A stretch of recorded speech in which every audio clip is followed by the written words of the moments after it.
आइए दोस्तों, आज हम स्टार्ट करने जा रहे हैं बिल ऑफ एक्सचेंज, जो कि हम आज की हमारी अकाउंट्स की क्लास में बिल ऑफ एक्सचेंज के बारे में पूरा डीपली डिटेल में पढ़ेंगे। जितने भी इसके एमसीक्यू होंगे जो प्रीवियस ईयर के अंदर आ रखे हैं, वो सारी चीजों को आज हम कवर करेंगे इस चैप्टर के अंदर। और हमने प्रीवियस क्लास में अपनी ट्रेडिंग वाला चैप्टर कंप्लीट कर दिया था। ट्रेडिंग पी&एल और बैलेंस शीट से रिलेटेड जितने भी क्वेश्चन प्रीवियस ईयर में आ रखे थे, वो सारे मैंने आपको क्वेश्चन बना के दे दिए थे। और इसके बाद आपको उसकी पीडीएफ मैंने अपने टेलीग्राम चैनल पे प्रोवाइड करा दी थी। और इसकी मैं आपको टेलीग्राम चैनल पे अपनी सारी पीडीएफ प्रोवाइड करा दूंगा। जिस चीज पे भी आपको डाउट हो, आप वो सारी चीजें डिस्कस कर सकते हो। देखिए दोस्तों, सारी चीजें मैंने इस पीडीएफ के अंदर ले रखी है। आपके प्रीवियस ईयर में क्या क्या क्वेश्चन आ रखे हैं, मैंने वो क्वेश्चन भी ले रखे हैं। ये देखिए, जितने भी क्वेश्चन आ रखे हैं वो सारे मैं इसके अंदर डिस्कस करने वाला हूँ आपके साथ। जितने प्रीवियस ईयर में इस चैप्टर से रिलेटेड जितने भी क्वेश्चन आ रखे हैं, वो सारी चीजें आज हम डिस्कस करेंगे साथ के साथ। और वही थ्योरी लिए दोस्तों जो वो एग्जामिनर बार बार ज्यादा बार पूछ रहा है। इसलिए आप पूरी वीडियो देखना, अच्छी तरह देखना, आपके कॉन्सेप्ट सारे क्लियर हो जाएंगे। और जो जो चीजें पेपर की डिमांड है, वही सारी चीजें आपको आने लग जाएंगी। और इसके बाद आप इजिली कितने भी क्वेश्चन आ जाए इस टाइप के, आप सारे क्वेश्चन सॉल्व कर दोगे बिल ऑफ एक्सचेंज के।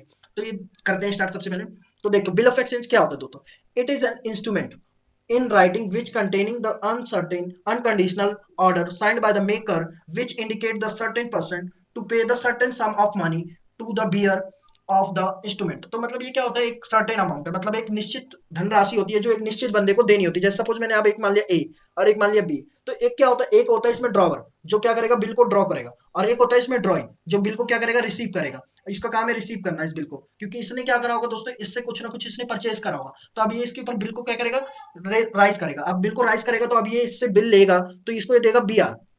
अब बी आर इसके पास आ गया और इसके लिए वो बिल क्या है, बीपी है। तो अब ये एक टाइम पीरियड लेंगे कि 3 मंथ बाद हम इस बिल की पेमेंट कर देंगे, या 3 मंथ बाद मैं इस बिल की पेमेंट कर दूंगा। तो ये सारी चीजें जो जो भी इसके अंदर सेटलमेंट होती है, ये सारा कहलाता है बिल ऑफ एक्सचेंज। तो बिल ऑफ एक्सचेंज आपको अच्छी तरह समझ आ गया होगा डेफिनेशन से, और एग्जाम्पल भी मैंने आपको समझा दिया इसके बारे में। अब नेक्स्ट देखते हैं इसके फीचर्स से रिलेटेड जो जो क्वेश्चन है, जो जो चीजें आ रखी है दोस्तों, उसी पर डिस्कस करेंगे। हम सारी चीजों को जल्दी से जल्दी कवर करने की कोशिश करेंगे। तो सबसे पहले जो क्वेश्चन आ रखा है हम ये देखते हैं, bill of exchange is a written unconditional order. तो सबसे पहले यही question same to same previous year के क्वेश्चन पेपर में आ रखा है। इसके फीचर्स में ये सीधा आपको स्टेटमेंट दे देगा, और इससे इसमें से ये पूछ लेगा आपसे कि ये क्वेश्चन ये किसका फीचर है, या फिर बिल ऑफ एक्सचेंज का फीचर है, या प्रोमिसरी नोट का फीचर है। तो आपको डायरेक्टली ये क्वेश्चन आ रखा था, तो आपको अब ये पता चल गया अनकंडीशनल ऑर्डर होता है वो किसमें होता है, बिल ऑफ एक्सचेंज का एक फीचर है। तो नेक्स्ट देखते हैं, it is drawn and signed by the maker that is drawer. तो इसके इसमें जो साइन होते हैं वो किसके होते हैं, मेकर के होते हैं। और वो कौन होता है, मेकर जो ड्रॉ करता है बिल को। इसके बाद नेक्स्ट देखते हैं, the bill of exchange amount should be defined defined. तो डिफाइंड अमाउंट इसके अंदर अगर हम, जैसे अब ये मैंने आपको फॉर एग्जांपल अगर मैं ये बना रहा हूँ बिल ऑफ एक्सचेंज, तो इसके अंदर जो अमाउंट होगा वो मेरे को डिफाइन करना बहुत ही जरूरी है। जैसे मेरा 10,000 का है, तो मेरे को 10,000 अमाउंट यहाँ पर शो करना पड़ेगा, क्योंकि शो नहीं करूंगा तो मेरे को पता कैसे चलेगा कि मेरा ये जो भी था बिल ऑफ एक्सचेंज कितने रुपए का था। तो इसमें अमाउंट को शो करना बहुत ही जरूरी है। थर्ड देखते हैं, fix date of the amount to be paid. और जो इसमें डेट लिखी होगी, अगर 3 मंथ बाद इसकी डेट लिखी, तो 3 मंथ बाद आपको इसकी पेमेंट करनी पड़ेगी। डेट को भी मेंशन करना बहुत जरूरी है, एक डेट को भी मेंशन करना आपके लिए बहुत जरूरी है। डेट मेंशन होनी चाहिए आपकी, और एक आपका अमाउंट मेंशन होना चाहिए। दोनों चीजें आपकी इसमें मेंशन होनी चाहिए। तो अमाउंट और डेट दोनों चीजें मेंशन करनी पड़ेंगी आपको। थर्ड देखते हैं, लास्ट देखते हैं, the bill must be signed by both ड्रॉय and drawer. तो इसमें जो साइन होते हैं वो किस किस के होने चाहिए, ड्रॉय की भी होनी चाहिए और ड्रॉवर के भी साइन होने चाहिए। तो दोनों की साइन कराना मस्ट है हमारे लिए। और लास्ट देख लेते हैं, it is accepted by the ड्रॉय। और ये बिल किसके कौन एक्सेप्ट करेगा, हमारा ड्रॉय। इसके बाद नेक्स्ट देखते हैं, advantage of bill of exchange. तो एडवांटेज देखते हैं इसके क्या क्या है। ये सारी चीजें दोस्तों वही हैं जो सारी चीजें एग्जाम में पूछ रखी है कई बार, इसलिए मैंने ये सारे क्वेश्चन लिए हैं। तो सबसे पहले हम देखते हैं इसका फर्स्ट एडवांटेज, लीगल डॉक्यूमेंट। ये लीगल डॉक्यूमेंट की जैसे भी काम करता है। जैसे कि अब देखो, आप मैं एक एग्जांपल देके समझाता हूँ लीगल डॉक्यूमेंट के लिए कैसे काम करता है। जैसे अब सपोज अगर हमारा एक ए है, ये बी है। अगर ए को पैसे लेने हैं किससे, बी से। अब ये बी से पैसे लेने हैं, तो ये हमारा क्या हो गया, ड्रॉय हो गया। अब जब ड्रॉय है और ये हमारा क्या है, ड्रॉवर। ड्रॉवर है और ये ड्रॉय है। ड्रॉवर जो होगा वो इससे पैसे लेगा किससे, बी से। अब इन केस अगर इसने मना कर दिया पैसे देने से, मेच्योरिटी डेट पर गया ये ए बी के पास, और बी ने पैसे देने से मना कर दिया। अब सडनली अब बी क्या करे, अब बी के पास क्या प्रूफ होगा, उसके पास यही प्रूफ होता है, उसका बिल ऑफ एक्सचेंज। अब बिल ऑफ एक्सचेंज में जो उसके साइन होंगे, अमाउंट होगा, इन सारी चीजों को वो क्या कर सकता है, कोर्ट में जाके केस कर सकता है किसके ऊपर, बी के ऊपर, कि ये इतने इतने मेरे पैसे थे, इस डेट को देने का प्रॉमिस था, बट उसने नहीं दिया। तो ये सारी चीजें एक लीगल डॉक्यूमेंट के लिए भी एक काम आ सकता है हमारे, है ना। एग्जाम्पल से आपको समझ आ गया होगा, तो देखते सबसे, it is a legal document and if draw fail to make the payment, it will be easier for the drawer to recover the amount of legally. तो जो ड्रॉवर होगा वो इजिली अपने अमाउंट को क्या कर सकता है, रिकवर कर सकता है इसके थ्रू। अब नेक्स्ट देखते हैं, डिस्काउंटिंग फैसिलिटी। तो जो ये बिल ऑफ एक्सचेंज होता है, इसके अंदर क्या होती है, एक फैसिलिटी भी अवेल करता है। तो कौन सी फैसिलिटी होती है इसके अंदर की, डिस्काउंटिंग फैसिलिटी होती है। जैसे इन केस, जैसे अगर ए है और ये बी है, इसको पैसे देने हैं वो 3 मंथ बाद देगा, 3 मंथ बाद देगा। बट सडनली ए को जरूरत पड़ गई, इमीडिएटली जरूरत पड़ गई, इमीडिएट इसको जरूरत पड़ गई पैसों की। तो अब इस केस में ए क्या करेगा, ए सीधा जाएगा बैंक के पास। अब वो बैंक के पास जाएगा और क्या बोलेगा, बैंक के पास जाके अपना जो भी उसके पास बी आर होगा, उसको क्या करा लेगा, बैंक से जाके इमीडिएटली कैश करवा लेगा, और उस पैसे को यूज कर लेगा। और 3 मंथ बाद जब भी मेच्योरिटी डेट आएगी, ए बैंक बी के पास जाके उस पैसे को क्या कर लेगा, कलेक्ट कर लेगा। तो ये सारी चीज होती है डिस्काउंटिंग फैसिलिटी में। डिस्काउंटिंग फैसिलिटी आपको समझ आ गई, तो देखते हैं इसके नाम। In case where where the drawing is immediate need of money, the bill can be convert into the cash by discounting from the bank by paying some nominal charges। और bank उससे क्या ले लेगा, थोड़े बहुत जो नॉमिनल चार्जेस उसके लगते हैं, तो जितना भी काट के जितने पैसे बचेंगे वो सारे किसको दे देगा, ए को दे देगा। ये केस भी आपको समझ आ गया। अब नेक्स्ट केस देखते हैं, endorsement of bill. Endorsement of bill में क्या होता है दोस्तों, जैसे suppose A and B and C. अब आपको मैंने बताया था ये कौन है, ये ड्रॉ है हमारा, जिससे हमें पैसे लेने हैं। किसको लेने हैं, बी को लेने हैं। ये हमारा ड्रॉवर है जिसने बिल बनाया है। इसके बाद ये जब इससे इसको पैसे लेने हैं तो ये इसके बाद बी आर होगा।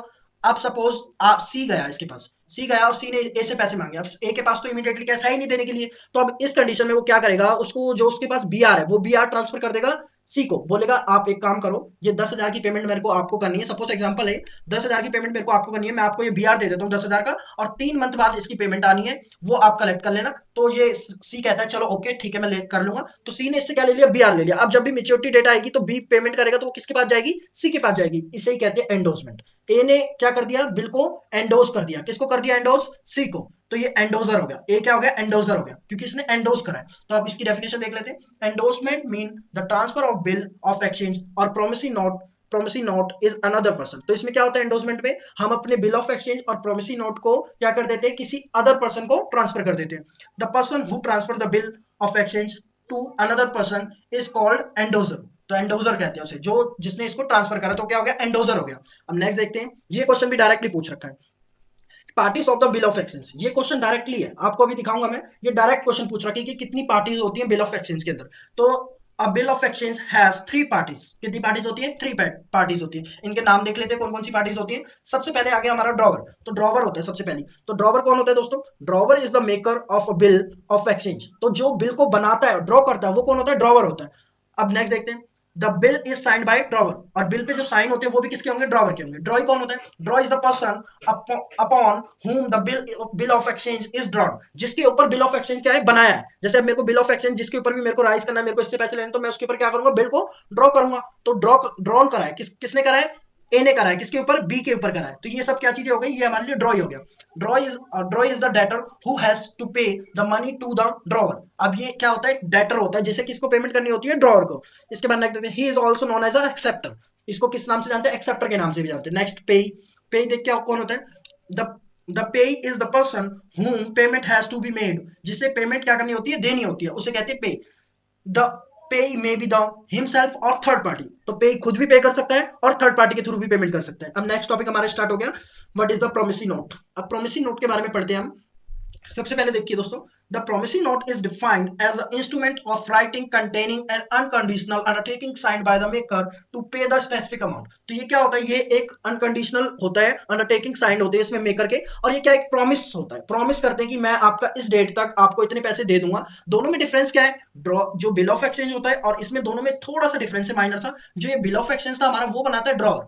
कौन बना रहा था, ड्रॉवर। और ये जो हमारा बनाएगा वो कौन बनाएगा, ड्रॉई। ये प्रॉमिस के लिए बनाते हैं। तो ड्रॉई जो बनाएगा वो क्या होता है, जो ड्रॉई बनाएगा वो प्रोमिसरी नोट होता है। तो ड्रॉई ने क्या बनाया, प्रोमिसरी नोट। और जो ड्रॉवर होता है वो बनाता है बिल ऑफ एक्सचेंज। तो आपको ये चीज समझ आ गई होगी काफी अच्छी तरीके से।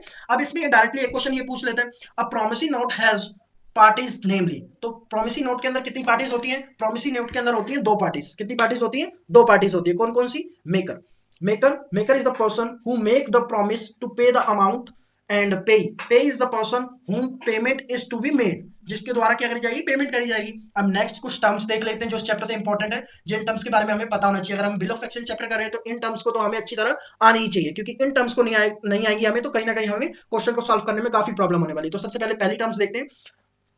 सबसे पहले टर्म क्या है, पीरियड ऑफ बिल। जो बिल का पीरियड होता है वो क्या होता है। तो सबसे पहले मैं आपको एग्जांपल देके समझा देता हूँ। सपोज ए बी, अब ए ने इससे पैसे लेने हैं और इनके बीच में जो गैप है वो कितने दिन का है, 3 मंथ का। 3 मंथ का गैप है। 3 मंथ बाद मेच्योरिटी डेट आएगी और पेमेंट होगी। तो जो ए और बी के बीच में जो डीलिंग हुई है, उसके बाद जो पेमेंट का जितना भी टाइम पीरियड है, उस टाइम पीरियड को कहते हैं पीरियड ऑफ बिल। पता चल गया आपको पीरियड ऑफ बिल क्या होता है दोस्तों। अब देख लेते हैं, it is the time period between the date on which a bill drawn, जब बिल बनाया गया, and the date on which it payable, और कब इसकी पेमेंट होगी। तो इसको क्या कहते हैं, पीरियड ऑफ बिल। अब ड्यू डेट देख लेते हैं। ड्यू डेट क्या होती है, it is the date on which the payment of the bill is due. उस दिन कब ये पेमेंट इसकी ड्यू। तो तीन महीने बाद, जब जनवरी में अगर हमने कराया तो इसकी 3 महीने बाद इसकी ड्यू डेट कब आएगी, 1 अप्रैल को। ठीक है दोस्तों, 1 अप्रैल को हमारी क्या आ जाएगी, ड्यू डेट आ जाएगी। और ड्यू डेट पे क्या करनी पड़ेगी, इसको पेमेंट करनी पड़ेगी। अब ग्रेस पीरियड क्या होता है, ग्रेस पीरियड भी समझ लेते हैं। तो ग्रेस पीरियड क्या होता है दोस्तों? Days of grace. Days of grace क्या होते हैं? These are the 3 extra days added to the period of bill. Period of bill, जितना ये टाइम हमें मिल रखा होता है 3 मंथ, उसमें आपको 3 डेज एक्स्ट्रा देने होते हैं। तो अब आपकी जो पेमेंट होगी वो कब होगी? 4 अप्रैल को। ये आपके क्या हो गए? 3 डेज एक्स्ट्रा देके आपकी अब जो मेच्योरिटी वाली डेट हो गई वो कब आ गई? 4 अप्रैल को आपको पेमेंट मिल जाएगी। अब ये देख लेते हैं date of maturity.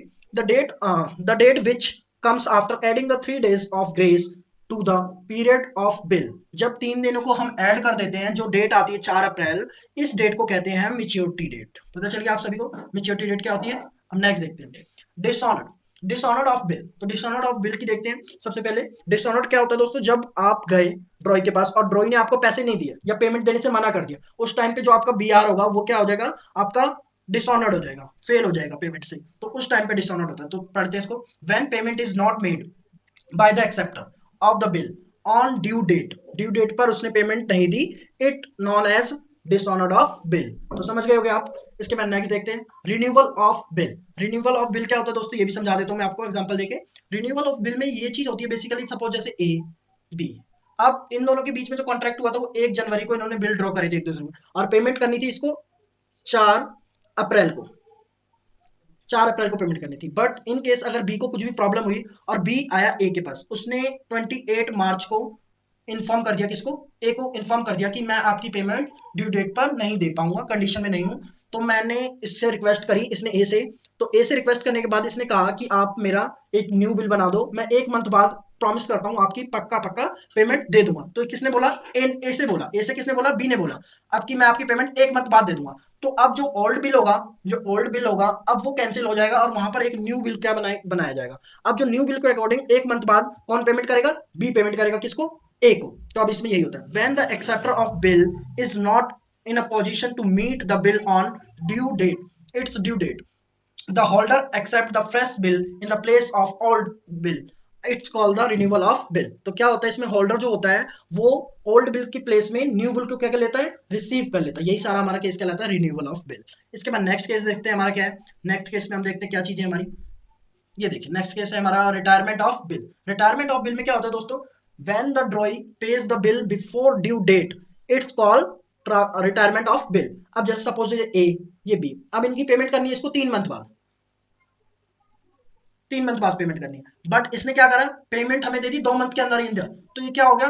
Due date से पहले ही पेमेंट आ गई। उस केस में होता है रिटायरमेंट ऑफ बिल। समझ आ गया होगा आपको retirement of bill. When the drawee pays the bill before the due date, it called the retirement of bill. अब लास्ट चीजें देखते हैं क्या चीजें। अब 2-3 टर्म्स और बची हैं, ये भी आपको एक बार एक्सप्लेन कर देता हूँ। Discounting of bill. Discounting of bill मैं ऑलरेडी आपको बता चुका हूँ, एक बार और बता देता हूँ। It's mean encashment of bill before the date of its maturity. हम डेट से, मेच्योरिटी डेट से पहले बिल को क्या करा लिया? हमने एनकैश करा लिया। कहां से? बैंक से। सपोज मैंने बताया था आपको ए बी, इन दोनों का जो बिल था वो था 3 मंथ का। अब 3 मंथ से पहले ए को जरूरत पड़ गई, तो ये किसके पास गया? बैंक के पास गया। अब बैंक से इसने क्या करा लिया? उसको कैश करा लिया। कैश करा लिया तो बैंक इससे चार्जेस लेगा कुछ ना कुछ। तो ये लिखा है the bank deducts it charges from the bill. जितने भी जो भी चार्जेस काट के इसको क्या दे देगा? ऑन टाइम पैसे दे देगा, किसको? ए को। और ये 3 मंथ बाद बैंक जाके ए से बी से कलेक्ट कर लेगा मनी को। ठीक है दोस्तों, ऐसे प्रोसेस चलता है। तो ये हो गया हमारा डिस्काउंटिंग ऑफ बिल। अब नेक्स्ट हो गया हमारा endorsement of bill. Endorsement of bill में क्या होता है? Endorsement means the transfer of bill और promissory note to another person. ये इसमें क्या होता है? हमारा जो बिल ऑफ एक्सचेंज और जो भी प्रोमिसरी नोट होता है उसको क्या करना होता है? ट्रांसफर करना होता है अनदर पर्सन को। वो एंडोर्समेंट का केस होता है। अब नेक्स्ट देखिए सी ऑप्शन। ये वाला एग्जांपल देखिए, एक एंडोर्समेंट का भी समझा देता हूँ। ए बी सी ऑलरेडी मैं आपको समझा चुका हूँ, पर दोबारा बता देता हूँ। जैसे सपोज ए को पैसे लेने किससे? बी से। ये हमारा ड्रॉई है और ये हमारा ड्रॉवर है जिसने बिल को ड्रॉ करा है। अब इसको पैसे लेने हैं इससे, बट इसको भी, सी को भी पैसे लेने इससे। तो सी इसके पास आएगा तो ये इसको क्या दे देगा? बीआर दे देगा। बोलेगा आप 3 मंथ बाद जितने भी आपका अमाउंट है उतने का मेरे पास बीआर है और आप ये पैसे किससे कलेक्ट कर लेना? बी से कलेक्ट कर लेना। इसे कहते हैं एंडोर्समेंट। समझ आ गया होगा आपको एंडोर्समेंट। नेक्स्ट केस देखते हैं क्या है। Bill send for collection. Bill send for collection क्या होता है दोस्तों? अब हमारी डेट है, जैसे 1 जनवरी को मैंने बिल ड्रॉ करा।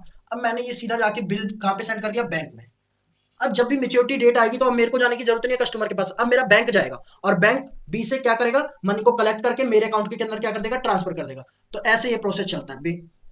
समझ आ गया आपको बिल सेंड फॉर कलेक्शन का भी केस। इसके बाद नेक्स्ट देखते हैं।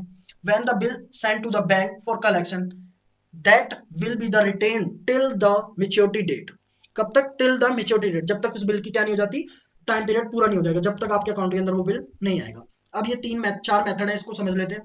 The holder of the bill of exchange has to following option to deal with the bill. तो बिल के साथ जो डीलिंग करने के जो चार ऑप्शन है, वो चार ऑप्शन पढ़ लेते हैं। सबसे पहले, retain the bill till the date of maturity. एक तो ये है कि आप अपना बिल जब तक अपने पास रखोगे जब तक आपकी मेच्योरिटी डेट कंप्लीट नहीं हो जाती, पहला केस। दूसरा केस है आपका discount the bill from bank, वही डिस्काउंट करा लोगे आप बैंक से जाकर, और उसी टाइम आपको उसको एनकैश करा के अपना इमीडिएटली पैसों को यूज कर लोगे। एंडोर्समेंट ऑफ बिल, आपने अपने क्रेडिटर को इंडोर्स करके अपना जो भी लाइबिलिटी थी उसको कम कर लिया। या फिर send the bill for collection, ये भी कर सकते हो आप। तो अब इन सारे केसेस को मैं एक बार आपको एक्सप्लेन कर देता हूँ, क्या क्या इनकी जनरल एंट्रीज होती है, कैसे कैसे इनको सॉल्व करते हैं, ये सारी चीजें आपको अच्छी तरह समझ आ जाए, ताकि ये देखिए,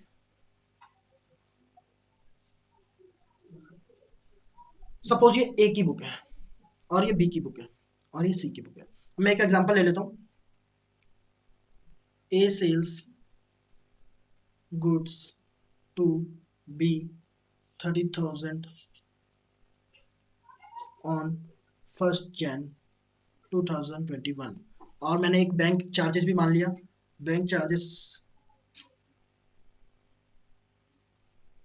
12%, और इसके बाद कर दे इसको सॉल्व।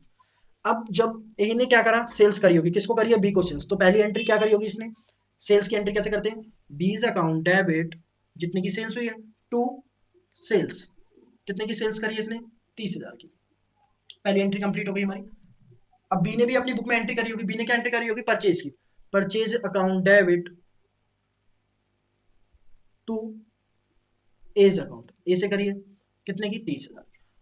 ये दोनों चीजें आपको समझ आ गई होंगी काफी अच्छे से। अब नेक्स्ट जो एंट्री करने वाले हम क्या करेंगे? बिल ड्रॉ करने की। तो B R account debit to B's account, कितने का? 30,000। ये दोनों एंट्री आपको अच्छी तरह समझ आ गई होंगी। नेक्स्ट ये एंट्री क्या करेगा? इसके लिए ये हो गया हमारा, ये एज अकाउंट डेबिट, ए को डेबिट करेगा 30,000 से टू बीपी, इसके लिए बिल्स पेबल है, इसके लिए बिल्स रिसीवेबल है। अब ये दो एंट्री होने के बाद अब आएगी मेच्योरिटी डेट। ये इन दोनों ने एंट्री करी कब? 1 जन को, 1 जन 2021 को, इसने भी 1 जन 2021 को ये दोनों एंट्री करी। अब जब 1 जन 2021 को एंट्री करने के बाद अब मेच्योरिटी डेट इनकी कब आएगी? मेच्योरिटी डेट आएगी इनकी 4 अप्रैल, 4 अप्रैल को इनकी मेच्योरिटी डेट आ गई। मेच्योरिटी डेट पे ये कौन सी एंट्री करेंगे? सबसे पहले इसके पास कैश आएगा, तो कैश अकाउंट डेबिट 30,000 का कैश आ जाएगा बी से, टू बी आर। अब क्या देंगे हमारे? खत्म हो जाएंगे, क्योंकि अब उनकी पेमेंट हो चुकी है। और यहाँ पर ये एंट्री क्या कर देगा? BP account debit to cash, इसके पास से कैश चला गया, कितने का? 30,000 का। ये आपका हो गया फर्स्ट केस, जब आपका बिल आप मेच्योरिटी डेट तक अपने पास रखते हो। अब जो सेकंड केस है वो देखिए कैसे करना है। ये देखिए सेकंड केस करते हैं।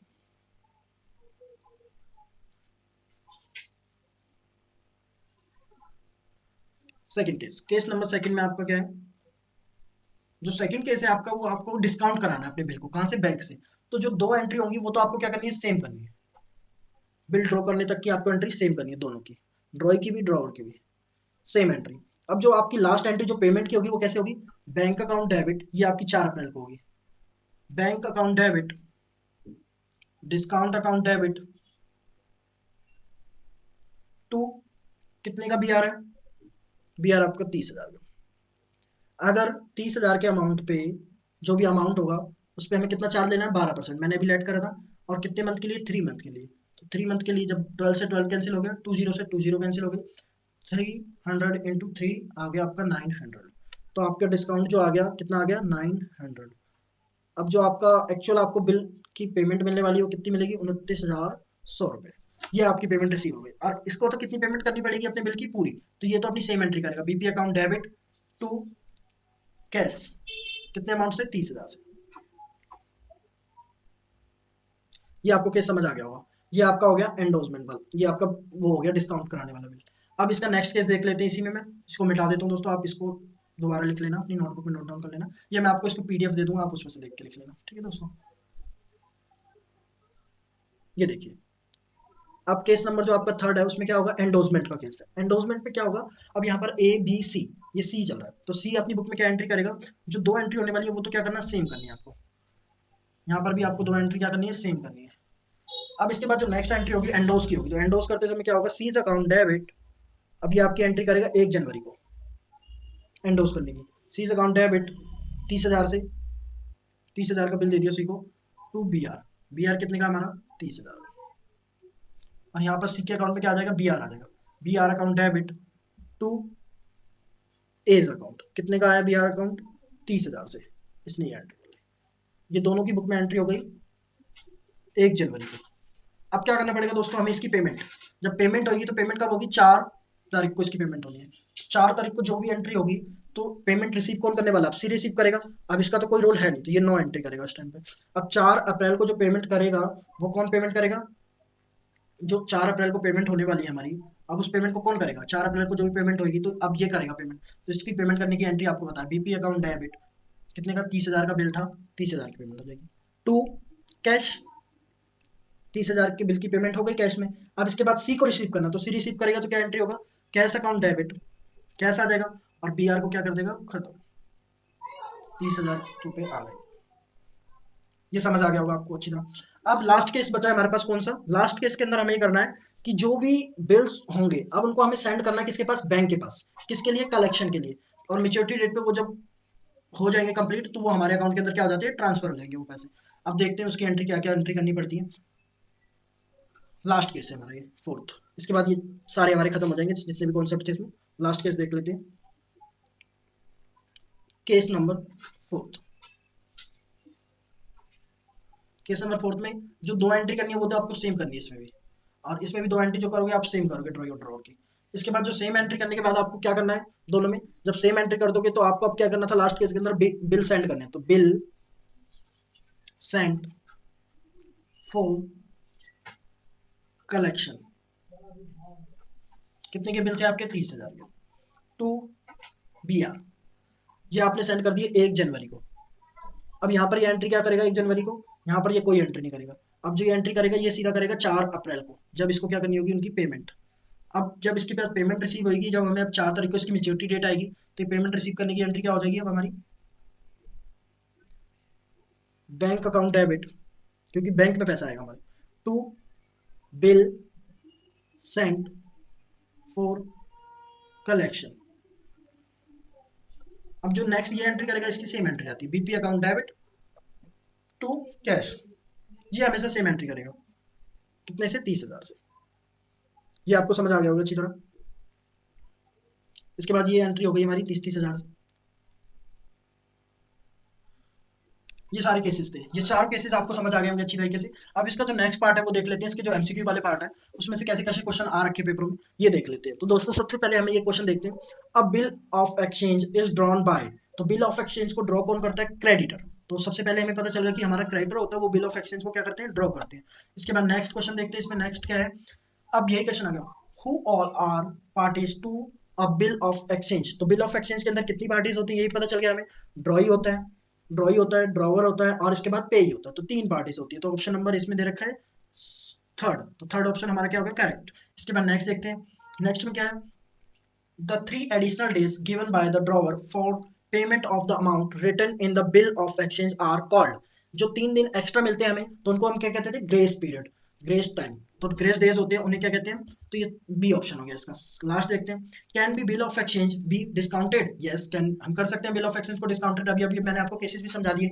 तो इसके अंदर क्या होता है, तो ये वाला ऑप्शन तो गलत हो गया कि हम उनको कर सकते हैं, बट इसमें क्या लिखा है, नॉट, तो हम कर सकते हैं, गलत है। इसके बाद can be discounted only by 10%, ये भी गलत है क्योंकि ऐसा कुछ नहीं है कि 10% पे फिक्स अमाउंट पे करते हैं, हम कितने भी कर सकते हैं, वो तो बैंक के ऊपर डिपेंड करता है कि कितने चार्जेस हमसे लेता है।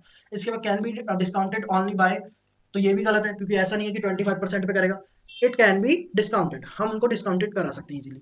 नेक्स्ट देखते हैं, who is drawer of bill of exchange. तो कौन ड्रॉ करता है बिल ऑफ एक्सचेंज को, person who sells the good. अभी अभी मैंने आपको बताया ए करता है, क्यों करता है, ए ड्रॉ करता है किसके ऊपर, बिल को ड्रॉ करता है बी के ऊपर, क्योंकि ये क्या है, ड्रॉवर। यहाँ पर ए ने सेल करी थी किसको, बी को, मैंने अभी आपको एग्जांपल देके बताया था, ए ने सेल करी थी 30,000 की गुड्स की किसको, बी को, तो यहाँ पर ड्रॉवर कौन है, ए है, ठीक है। इसके बाद नेक्स्ट देख लेते हैं, who is not a party to a bill of exchange. इनमें से कौन इसकी पार्टी नहीं है बिल ऑफ एक्सचेंज की। तो ड्रॉई होता है, आपको पता है, पे भी होता है, ड्रॉ भी होता है, बट राइटर इसकी पार्टी में नहीं आता, तो इसकी पार्टी में अंदर राइटर नहीं है, तो ये हमारा क्या हो गया, रॉन्ग आंसर हो गया। तो यही वाला ऑप्शन लगाना हमें। इसके बाद जो नेक्स्ट है देखते हैं, which out of the following is not feature of bill of exchange। तो इनमें से कौन सा इसका फीचर नहीं है बिल ऑफ एक्सचेंज का, आपको ये बताना है।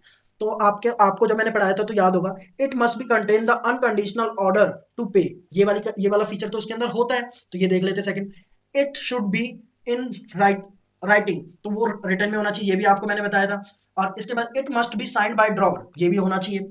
और इट कैन बी ऑरल, तो ये वाला ऑप्शन क्या है, गलत है। तो इसलिए हमारा राइट आंसर क्या हो गया, फोर्थ, क्योंकि इसने गलत वाला ही पूछा है। इसके बाद नेक्स्ट देखते हैं, ये वाला हो चुका ऑलरेडी, तो अब ये करते हैं नेक्स्ट क्वेश्चन देखते हैं। ये देखिए, ये भी कुछ एमसीक्यू सारे इंपॉर्टेंट है। Which balance is shown by BR in books. तो जो बीआर होते हैं, बिल्स रिसीवेबल, हमारी आपने बैलेंस शीट देखी, तो बैलेंस शीट के अंदर जो एसेट साइड होती है हमारे, यहाँ पर सारे बीआर होते हैं, आप सभी को पता होगा। जो एसेट साइड होती है यहाँ पर बीआर होते हैं, और लाइबिलिटी साइड में हमारी जितनी भी होती है लाइबिलिटी होती है। तो बीपी की जो भी होती है वो लाइबिलिटी बैलेंस है, और जो बीआर होते हैं हमारे क्या है, वो एसेट्स है। तो एसेट्स ऑलवेज क्या होते हैं, डेबिट बैलेंस होते हैं। तो हमारा ऑप्शन नंबर हो गया डी, डी करेक्ट आंसर हो गया। इसके बाद next, the parties who is entitled to receive the cash of bill receivable is called. तो बिल ऑफ रिसीवेबल का जो भी अमाउंट रिसीव करता है वो कौन कहलाता है, ड्रॉवर। तो ये पता चल गया हमें। नेक्स्ट नेक्स्ट देखते हैं। अब देखिए ये question, on home the trade bill drawn. तो ट्रेड बिल को कौन ड्रॉ करता है, सेलर। ये तो आपको लर्न रखना है। इसके बाद जो नेक्स्ट चीजें, ये सारे क्वेश्चन आपसे पूछ सकते हैं, तो इसलिए आपको ये सारे क्वेश्चन ही लर्न करके रखने हैं, क्योंकि आप इनकी प्रैक्टिस करते रहोगे तो ऑलरेडी आपको सारे क्वेश्चन लर्न ही हो जाएंगे। आप इसका थ्योरी सेक्शन अच्छी तरह एक बार और घर पर रिवाइज कर लेना, उसके बाद उसके नोट्स बना लेना, उसके बाद रिवाइज करने के बाद आप ये सारे क्वेश्चन इजी कर लोगे। अभी अभी हमने ये करा था डिस्काउंट निकालने का फॉर्मुला, जो चार्जेस निकालते थे, तो हमने 30,000 करा था। 30,000 इंटू जो भी रेट था, और इंटू में करा था जितना भी टाइम पीरियड था। तो हमने सॉल्व करके आंसर निकाला था। तो इनटू होता है दोनों के बीच में, तो इनटू वाला ऑप्शन कौन सा है, ये ऑप्शन है। तो ये ऑप्शन नंबर हो गया हमारा फर्स्ट सही। ठीक है, नेक्स्ट देखते हैं। ये सारे क्वेश्चन आपको करने हैं, ये सारे क्वेश्चन इंपॉर्टेंट है। Person to whom the bill is endorsed called. जिसको क्या करते हैं, एंडोज, एंडोज करा है जिसने, पर्सन ने, किसको, बिल को, तो उसको क्या कहते हैं, एंडोजर। क्या कहते हैं, एंडोजर। ठीक है, नेक्स्ट देखते हैं। If the due date is public holiday, what will be the due date of the bill. अगर सपोज आपकी ड्यू डेट है 26 जनवरी, अब 26 जनवरी को आप पेमेंट करते थे 26 को, तो एक बार जब 26 जनवरी की डेट आ गई, तो 26 जनवरी को तो आपका पता है रिपब्लिक डे होता है, रिपब्लिक डे पे आपकी क्या हो गई, छुट्टी हो गई। तो इन केस अगर आपकी ड्यू डेट 26 को है, तो आपकी ड्यू डेट हो जाएगी फिर प्रीसीडिंग, वो हो जाएगी आपकी 25 जैन। तो आपको जो पेमेंट अब करनी होगी वो कब करनी होगी, 25 जैन को। तो ये भी समझ आ गया, जब भी कोई पब्लिक हॉलीडेज होते हैं तो आपकी जो ड्यू डेट होती है वो प्रीसीडिंग डे हो जाता है। ठीक है, ये आपको लर्न रखना है। इसके बाद जो नेक्स्ट देखते हैं, Kamal draws a bill on Sahil for rupees 3,000. Kamal endorsed it to Rohan. Rohan endorsed it to Rakesh. तो अब किसने एंडोर्स करा है, राकेश ने एंडोर्स कर दिया बिल अपना, किसको, राकेश को करा है। तो आप क्वेश्चन ने क्या पूछा, the pay of the bill will be. अब इनमें से जो पेमेंट करनी है वो किसको करनी पड़ेगी, रोहन को, क्योंकि रोहन को किसको पेमेंट करनी है, अब राकेश को। तो इसमें जो पे हो गया हमारा, कौन हो गया, रोहन। इसके बाद नेक्स्ट देखते हैं। नेक्स्ट क्या है हमारा, एक ये क्वेश्चन भी इंपॉर्टेंट है। What are the parties to a bill of exchange. Bill of exchange में कौन कौन सी पार्टीज होती है, मैंने आपको बताया बिल ऑफ एक्सचेंज के अंदर कौन कौन सी पार्टीज थी, ड्रॉई, ड्रॉवर और पे। तो ऑप्शन नंबर ए हमारा क्या हो गया, करेक्ट हो गया। नेक्स्ट ऑप्शन देखते हैं। नेक्स्ट ऑप्शन के अंदर हमारे क्या पूछ रखा है, एक मिनट, ये क्वेश्चन देखिए। अ bill of exchange is an unconditional order. तो अभी अभी मैंने आपको डेफिनेशन के अंदर बताया था, ये एज इट इज क्वेश्चन आ जाती है कई बार। तो ये क्वेश्चन देखिए, आपका यहाँ से एक क्वेश्चन बन गया ना आपकी डेफिनेशन से और फीचर्स से, तो ये क्वेश्चन आपको ध्यान रखना है। नेक्स्ट क्वेश्चन देखते हैं, how many parties are involve in the case of discounting of bill. Discounting of bill जब होता है तो ए और बैंक के बीच में बस बात होती है। बैंक के पास जाके ए अपने बिल को क्या करा लेता है, डिस्काउंट करा लेता है। तो इसमें कितनी पार्टीज होती हैं, 2 पार्टीज होती हैं। तो आपका ऑप्शन नंबर क्या हो गया, ए सही है। इसके बाद नेक्स्ट देखते हैं, bill of exchange has parties. कितनी पार्टीज होती हैं बिल ऑफ एक्सचेंज में, तो देयर आर 3 पार्टीज। कितनी पार्टीज होती हैं, 3 पार्टीज होती हैं टोटल। इसके बाद नेक्स्ट जो क्वेश्चन है आपका देखते हैं, the parties which order to pay the amount of bill of exchange is called. तो जो पार्टीज होती हैं जो अमाउंट पे करती हैं बिल ऑफ एक्सचेंज का, उनको क्या कहते हैं, ड्रॉई।